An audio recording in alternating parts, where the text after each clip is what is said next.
Ես Հարությունյան Ռուզաննան եմ, դեպքը տեղի ունեցել մայիսի 11-ին, ուժեղ քամու հետևանքով դուրս է եկել բալիկից ներս տանելու,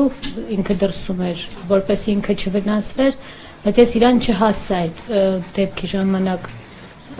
տանիքից թիթեղը պոկվեց ու հարվածից ինձ վնասեց,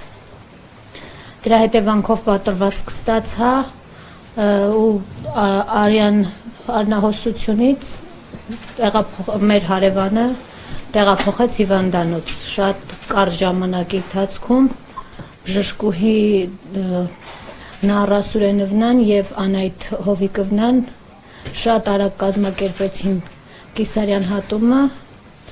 դրա հետևանքով էլ ծնվեց բալիկը ու հիմա փառք Աստծո որոշակի փոփոխություններ արդեն համ բալիկը ունի, համ ես շնորհիվ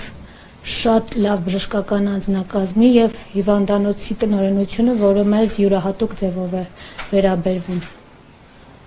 Ռուզաննա ջան, ինչ թիթեղ էր, կպատմեք այդ մանրամասները։ Մեր տան կտուրի ազբեստից թիթեղներ։ Մեծ կտոր էր։ Մեծ կտոր էր, բավականին մեծ կտոր պոկվեց ու եկավ հարվածեց փորիս ուղեղ։ Այդ պահին ինչ էիք զգում, ինչ էիք մտածում, կփրկվի ձեր ճուտիկը։ Դե մտածում էի, որ չի փրկվի, բայց փառք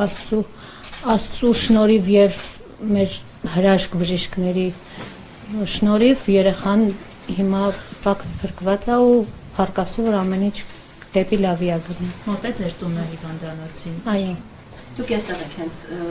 եղել։ Ոչ։ Ուղղակի այդ պահին ամենամոտ հիվանդանոցը այստեղ էր, որ կարող էին ինձ հասցնել։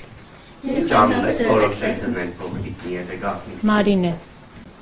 Ձեր որերորդ բալիկն է։ Երրորդ։ Դուք 23, չէ՞, եթե։ Այո։ Իսկ երեխային տեսել եք։ Դեռ ոչ չեմ տեսել երեխային, միայն նկարներով։ Ծնվելու այդ պահին եք տեսել։ Ծնվելուց էլ չեմ տեսել, ընդհանրապես չեմ տեսել։ Նկարներով տեսել եք։ Ահա։